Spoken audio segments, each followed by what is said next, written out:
So this is the second part of an analysis of a video and of a statement issued by Siddharth Varadarajan, in which he has made some extraordinary, quite extraordinary claims.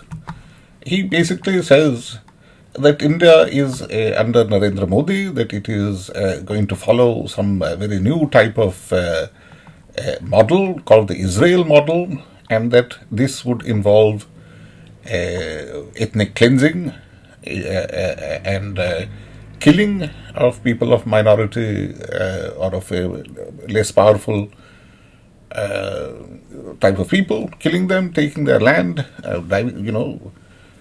Is there any truth to this matter?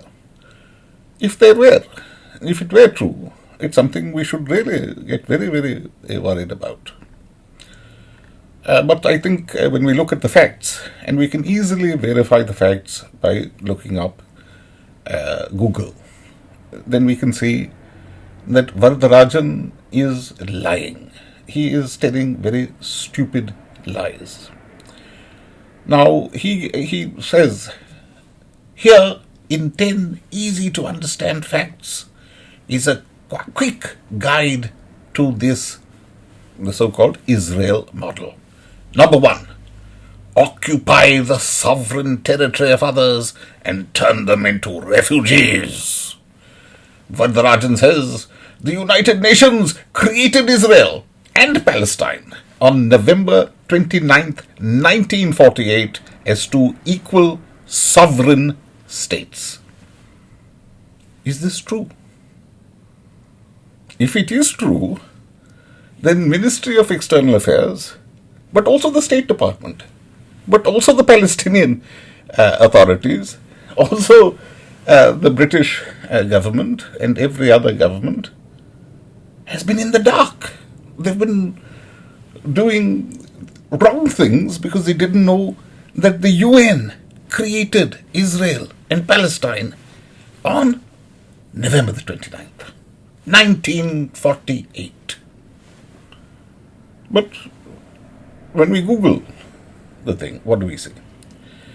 We see that on November 29th, 1947, not 1948, the United Nations General Assembly passed a resolution calling for Palestine to be partitioned between Arabs and Jews, allowing for the formation of the Jewish state of Israel.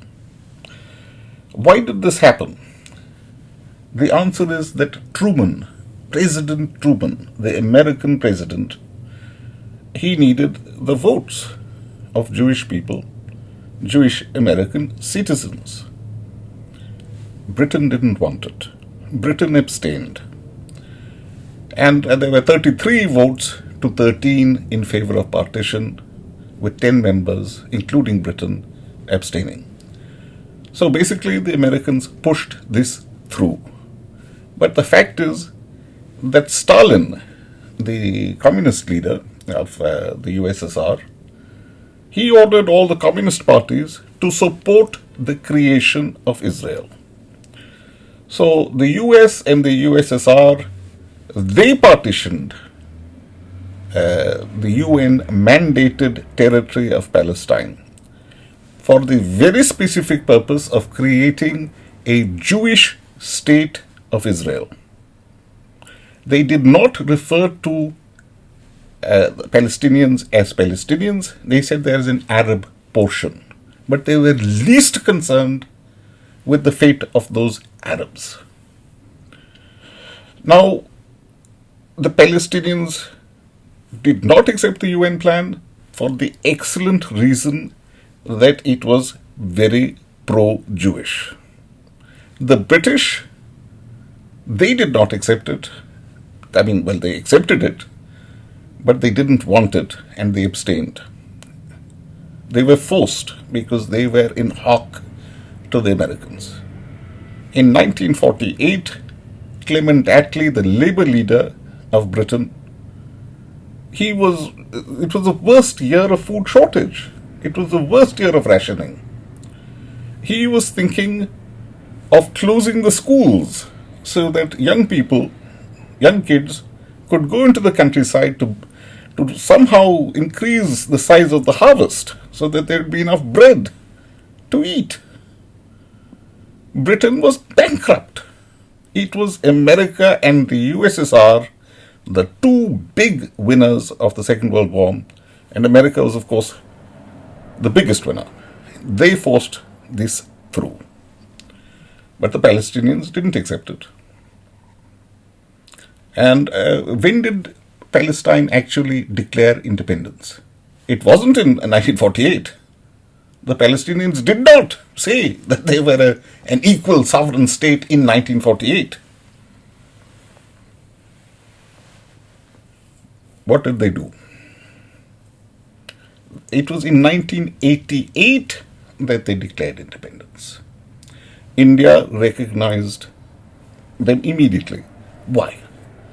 It was because of the beautiful personality and persuasive power of Yasser Arafat, as well as other great Palestinian intellectuals. Some were Christian, some were Muslim, some were socialists, some were religious.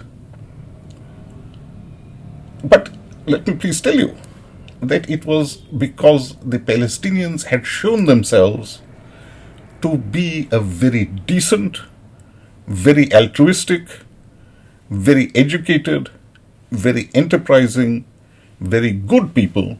It was for that reason that they won the love and the support of the Indian people. This does not mean that Indians had any great animus against Israel or the Jews. We've never done so. This is not the case. Varadarajan is lying. He says that the UN created Israel and Palestine as two equal sovereign states.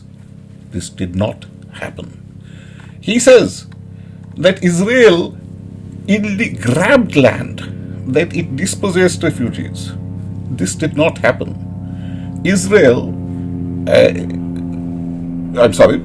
The Jews first came to Palestine under the Ottoman Turks, who were Muslims. They would not allow you to grab land from a Muslim. Of course not. They did allow you to buy land from a Muslim. Who came after the Ottoman Turk? It was the British. The British did not allow Jews whom they did not like. There were mainly people who spoke Polish and German and Russian. They didn't like them. They allowed them to buy land, but they placed some restrictions. Because the last thing they wanted was to alienate the Muslims, because Britain was the country with the largest population of Muslim subjects. So it was not the British who ever allowed or accepted.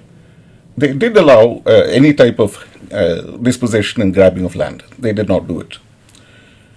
So when did all this grabbing of land occur?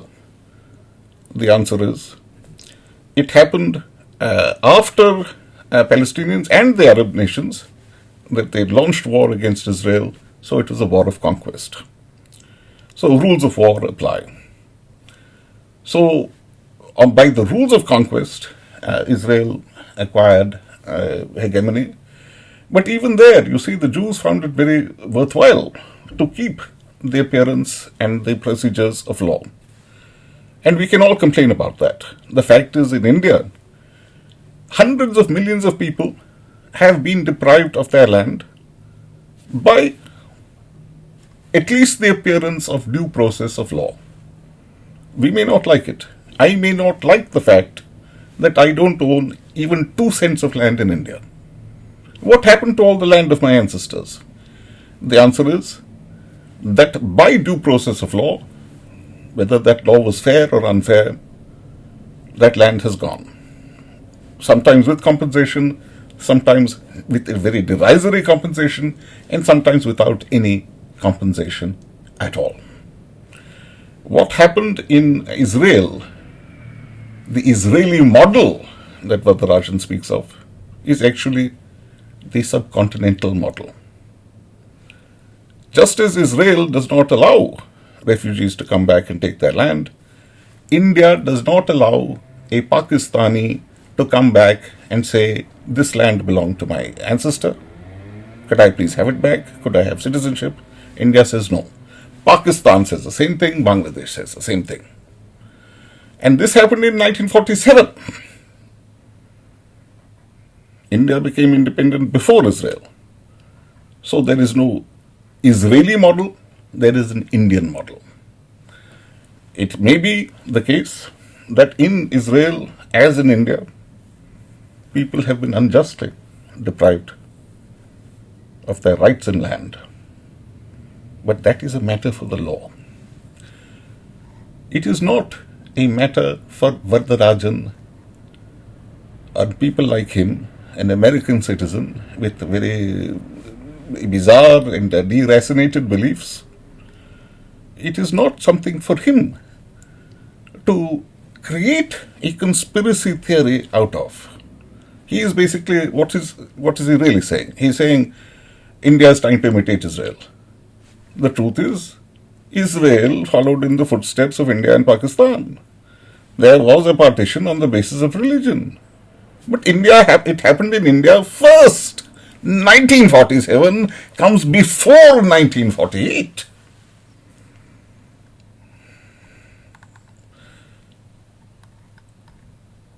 Let us look at the other facet. I'm sorry.